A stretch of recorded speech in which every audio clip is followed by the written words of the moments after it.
Spotlight.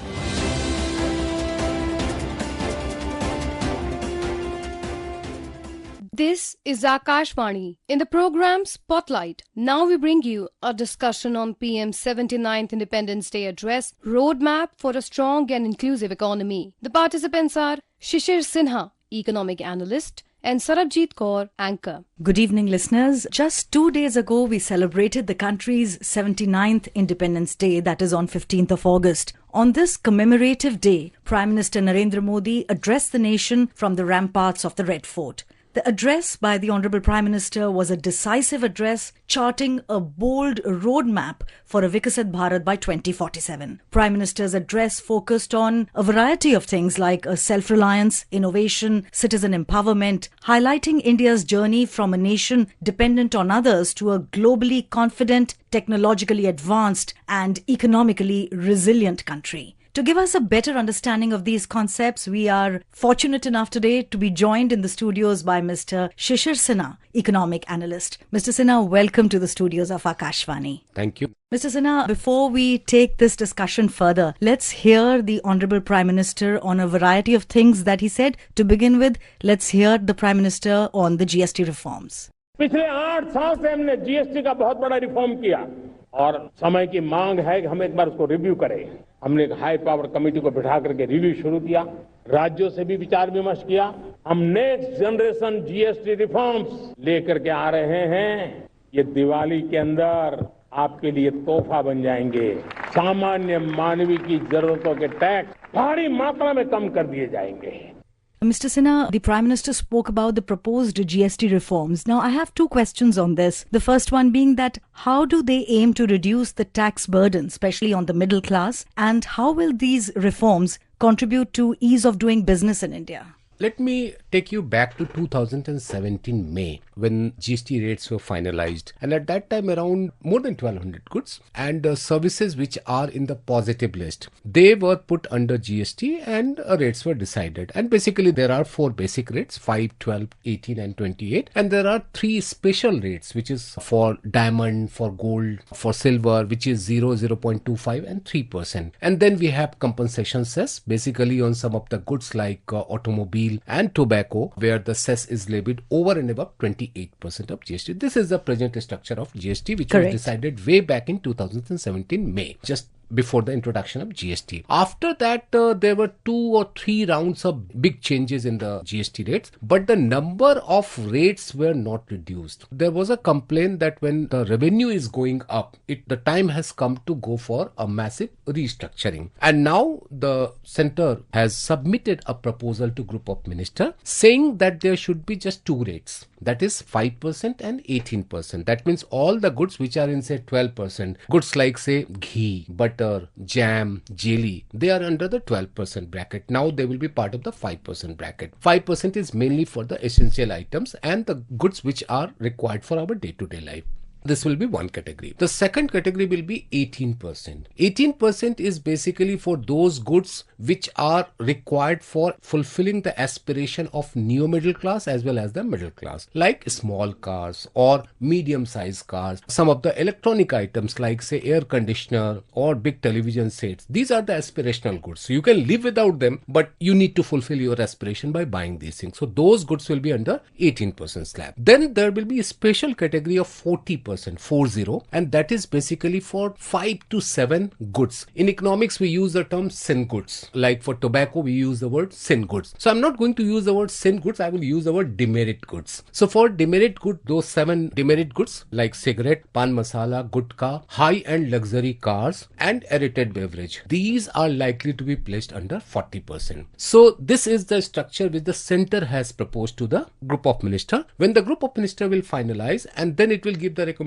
to the Fitment Committee, and then the Fitment Committee will present the final recommendations for the GST Council, and then the GST Council will take a call. This is thinking about the rates. When you are reducing the number of slab and when you are bringing the day-to-day items from higher rate to lower rate, automatically the prices will. This is how the centre is proposing to give relief to the common man as well as the middle class. So this is answer to your first question. Now coming to your second question, which is about the ease of doing business. So entire this reform GST 2.0 is based on three pillars. One is of course the rate rationalization we have just discussed. The second one is about the structural changes, and the third one is about the ease of living. When we are talking about the structural changes, that means how you can provide, say, classification issue. This is a very, very big problem with the classification of goods. I can give you one example about the papad. What kind of shape it should be? Rather it should be a round one, or rather it should be a triangle one. I mean, the matter went to court, and the court took a call, no, only with the round one will be called papad, and they will attract no GST. So this kind of classification issue needs to be resolved. So that is the second part, which is the structural reforms. Under the structural reform, the two other things are also there, which is called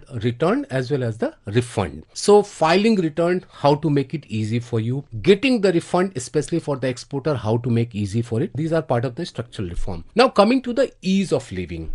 Under ease of living, the effort is to make the registration process simpler. Suppose that you are a GST assessee, or you want to start your business and you want to get registration under GST. How much time should be there? I mean, within say a day, within 2 days. And effort is that the 95% of new assessees should get the registration within 3 days. So this is the ease of living. Mr. Sinha, still on the topic of taxations and reforms, Prime Minister Narendra Modi in his speech also mentioned about income tax reforms and faceless assessment. How has the introduction of faceless assessment changed the experience of taxpayers in India? And do you think faceless assessment simplifies compliance for common citizens? You and me both are the taxpayers, and going to income tax department say 7 years back, 5 years back was really something which we were not very comfortable. Correct. Now the government has given a system which is called the faceless assessment. That means we do not know who is person sitting just behind that computer screen and assessing my income and the expenditure. So going to income tax department and going to that particular office, that fear has come down because you are having a complete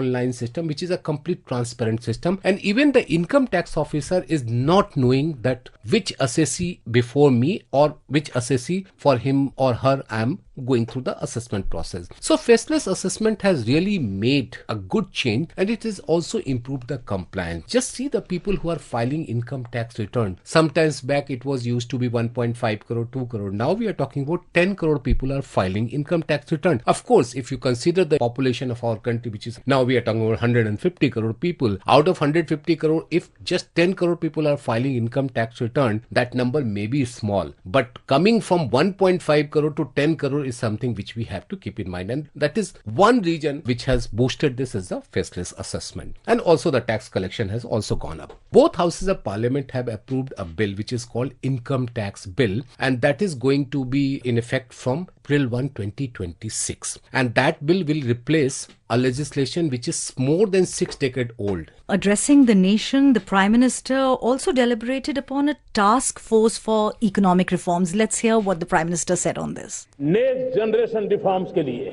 हमें एक task force गठित करने का निर्णय किया। ये task force समय सीमा में इस काम को पूरा करे।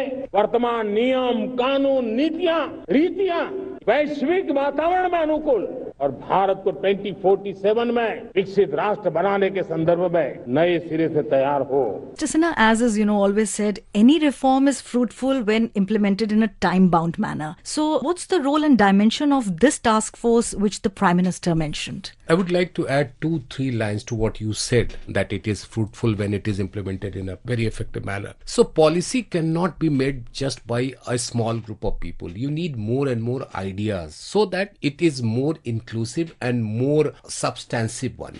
And that is why it is better to have a task force, group of experts who are going to give you advice on the blueprint of the reform. Now, considering the 3 immediate target we have, first, $5 trillion by 2027, then we have the $7 trillion by 2030, and then we have the $10 trillion by 2033. And then, of course, ultimate aim is to achieve the developed nation status by 2047. So these are the 4 targets. Now, achieving those 4 targets, you need first continuation of policy, number 2, more and more innovation of the policy, and number 3, the policy should be according to the present requirement. and it should be more and more flexible. So all those things will be possible when you have the next generation reforms we have seen in 1991, reforms we have seen in 1997, we have seen reforms in 2004, we have seen in 2008. Every time we have seen reform. Now those reforms need much bigger framework, and to design those framework, that task force has been constituted, and I'm sure that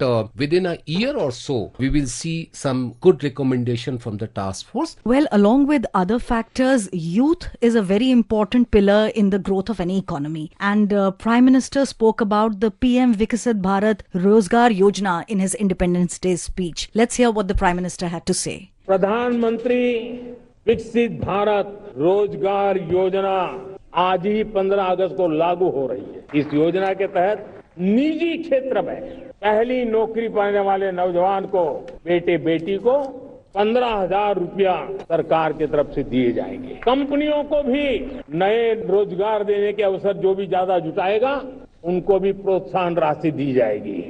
So, Mr. Sinha, this scheme gives incentive both to the job seekers and the job givers. Now, how do you align this scheme with the Viksit Bharat 2047 vision? There are two aspects. One, when we talk about giving job and giving job in the private sector, that is a very important line, because whenever we talk about job or the salaried thing, we always think about that it is a government job. To encourage people to go to the private sector to get a job there, and then the government is also going to give you some incentive. That is very important, considering we have demographic dividend. When we are talking about 65% of population is below the age of 35 years, so we need to provide this kind of mechanism where for a youth the job should not just mean the government job, but it should also expand the horizon of that job, which is the private jobs also. This is one aspect. The second aspect is that if you can remember, just few days back, Cabinet approved a scheme which is called Employment Linked Incentive Scheme, which is called ELI. And that was basically to provide some kind of incentive to the companies who are going to provide job. We always complain that private sector is not expanding, private sector is not making investment. When you are giving this kind of incentive that, okay, you employ this many people, we are going to give you this kind of money, and we are also going to give money to the person who is getting the job, then the private sector will also be encouraged to make a fresh investment to expand the business, and then it could lead to what we call as a virtuous cycle. That is a more positive to come out. So the overall, this Pradhan Mantri Viksit Bharat Rozgar Yojana has two aspects, one for the job seekers and other for the job provider.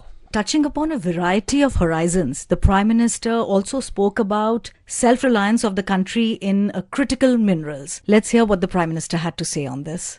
आज critical minerals की technology के अंदर बहुत अहम भूमिका है, और इसलिए नेशनल क्रिटिकल मिशन हमने लॉन्च किया है।